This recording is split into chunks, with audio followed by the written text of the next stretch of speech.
Bien-aimé dans le Seigneur Jésus, je te salue dans le beau et précieux nom de notre Seigneur Jésus-Christ. L'amour du Père, la douce communion du Saint-Esprit sont avec nous dans le glorieux et puissant nom de notre Seigneur Jésus. Une fois encore ce matin, bienvenue à notre émission Ma déclaration matinale. C'est par la foi qu'Abraham, lors de sa vocation, obéit et partit pour un lieu qu'il devait recevoir en héritage et qu'il partit sans savoir où il allait. C'est par la foi qu'il vint s'établir dans la terre promise comme dans une terre étrangère, habitant sous des tentes, ainsi qu'Isaac, Jacob et les co-héritiers de la même promesse, car il attendait la cité qui avait de solides fondements, celle dont Dieu est l'architecte et le constructeur. Hébreux 11, le verset 8 au verset 10. Bien-aimé dans le Seigneur, je veux te dire, c'est par la foi que tu vas y arriver. Ne te décourage pas. C'est à 75 ans que l'Éternel a dit à Abraham, quitte ton pays. Va dans le pays que je te montrerai. Et la Bible déclare qu'il obéit à Dieu. Il sortit de ce pays sans connaître là où il allait. Mais il allait, il disait, seulement je sais que celui qui m'a dit de sortir me montrera le lieu où j'irai. Jusqu'en ce moment, il n'avait pas encore le fils de la promesse. C'est pourquoi, dans Genèse 15, quand tu lis le premier verset bien-aimé, jusqu'au verset 4, tu verras que à 99 ans, Abraham disait à l'Éternel, jusque-là, je n'ai pas encore un héritier. Celui qui va hériter la promesse, je ne l'ai pas encore. J'ai juste des serviteurs. Élisée qui est dans ma maison. Il dit, cet homme, si je mourrai, c'est lui qui va hériter la promesse. Je n'ai pas un digne fils qui héritera la promesse.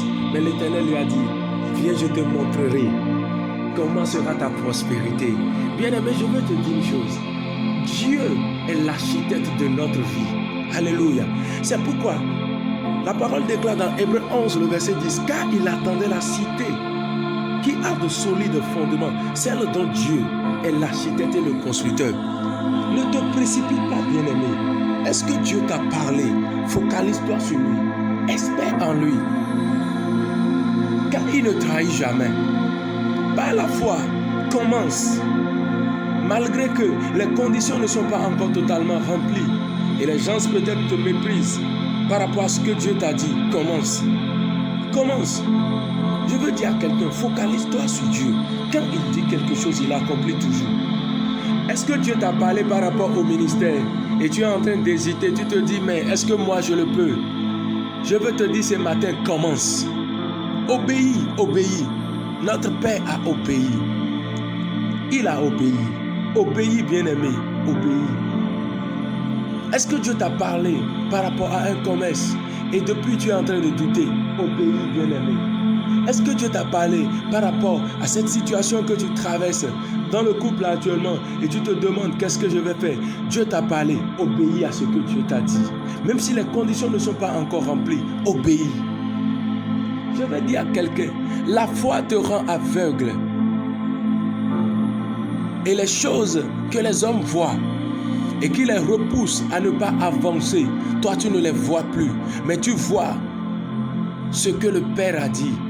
La foi te rend aveugle sur les choses physiques, mais elle t'ouvre les yeux spirituels pour comprendre et voir les choses invisibles qui sont éternelles.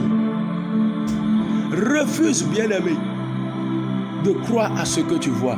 La Bible déclare, à cause de la foi, ils vont s'établir dans le pays, la terre de la promesse, la terre promise par l'Éternel, et ils habitaient sous des tentes. Bien-aimés, quand on parle des tentes, ce sont des habitations précaires. Une tente, c'est une habitation précaire. Donc, lorsque Abraham partit, et il va s'installer sur la terre promise, les conditions n'étaient pas encore remplies. Il dormait dans les campagnes. Isaac et Jacob, ils dormaient dans les campagnes. N'attends pas que les conditions se remplissent avant de croire que Dieu a parlé. Mais puisque tu sais que celui que tu adores, il est juste et fidèle, puisqu'il a parlé, commence. Les conditions se rempliront. Commence. Par la foi, entre dans un commerce qu'il t'a dit, bien-aimé dans le Seigneur, malgré que tu n'as pas encore la totalité de l'argent qu'il faut pour normalement démarrer. Entre, commence. Et focalise-toi sur lui, tu verras ce qu'il fera. Oui, dans ce couple, tu es méprisé, femme, parce que tu n'as pas encore porté le fruit des entrailles. Méprisé par ton mari, méprisé par ta belle famille. Mais laisse-moi te dire une seule chose. L'Éternel qui a parlé, il est juste et fidèle. Focalise-toi sur ce qu'il a dit. Malgré que la condition actuelle n'est pas encore celle que Dieu a révélée avant que tu n'ailles dans ce couple, ne te décourage pas. Ne pense même pas une seule seconde sortie. Prie toujours. Focalise-toi et tu verras ce que le Seigneur fera. Ceux qui gagnent, c'est ceux-là qui ont la foi. Parce que la Bible déclare que notre foi triomphe du monde.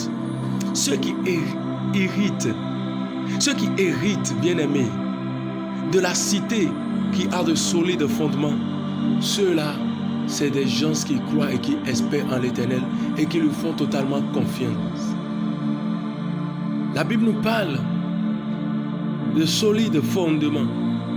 Et nul ne peut construire, bien-aimé, sans qu'il ne construise correctement d'abord la fondation. S'il ne bâtit pas encore la fondation, alors sache que pendant que ça dure, sache que pendant que tu traverses l'épreuve, l'Éternel est en train de te construire, afin que, après cela, la faveur que tu vas avoir de lui soit une faveur qui te propulse dans une dimension surnaturelle où plus rien ne va t'ébranler, bien-aimé. Focalise-toi sur Dieu. Il est le meilleur. Je veux juste te dire, pour finir, la foi triomphe du monde. Et la foi n'attend pas que les conditions soient remplies. La foi, c'est marcher, non pas la vue, mais marcher selon la promesse de l'Éternel, malgré que toutes les conditions ne sont pas encore remplies, jusqu'à ce qu'elles se remplissent. Amen. Alors ce matin, bien-aimé, je souhaite que tu élèves ta voix et que tu déclares la parole de l'Éternel avec moi. Je sais que l'Éternel est juste et fidèle. Et quand il dit une chose, il a toute la capacité de l'accomplir. C'est pourquoi, maintenant, je refuse les doutes au sujet de ce que l'Éternel m'a dit. Je connais le Dieu que je sais. Je m'engage maintenant à commencer. Je m'engage maintenant à rester ferme. Je m'engage maintenant à rester ferme sans céder à aucune tentation jusqu'à ce que l'Éternel m'a dit s'accomplira. Comme mes patriarches, je reste focalisé sur la promesse jusqu'à ce qu'elle s'accomplisse. Je refuse les pensées négatives, les pensées mensongères du diable. Je refuse qu'elles s'installent dans mon âme pour apporter le doute, la crainte, les chagrins, la peur de vivre. Mais je décrète que je suis rempli de la connaissance de celui qui m'a appelé à lui, mon Père. Je suis rempli du Saint-Esprit pour marcher la tête haute, malgré que les conditions ne sont pas encore remplies, car je sais que celui qui m'a appelé à lui me fortifie. Il est avec moi jusqu'à ce que ce pourquoi il m'a mandaté puisse être manifeste. Je refuse maintenant toutes sortes de compromissions, toutes sortes de raccourcis. Je les refuse dans le nom de Jésus et je reste focalisé sur Dieu. Et par la foi, je triomphe du monde. J'accomplis de grandes choses. Je décrète que par la foi, j'hérite la promesse de Dieu. Au nom de Jésus-Christ de Nazareth. Amen. Shalom, bien-aimé. Par la foi, va dans la gloire de Dieu cette semaine.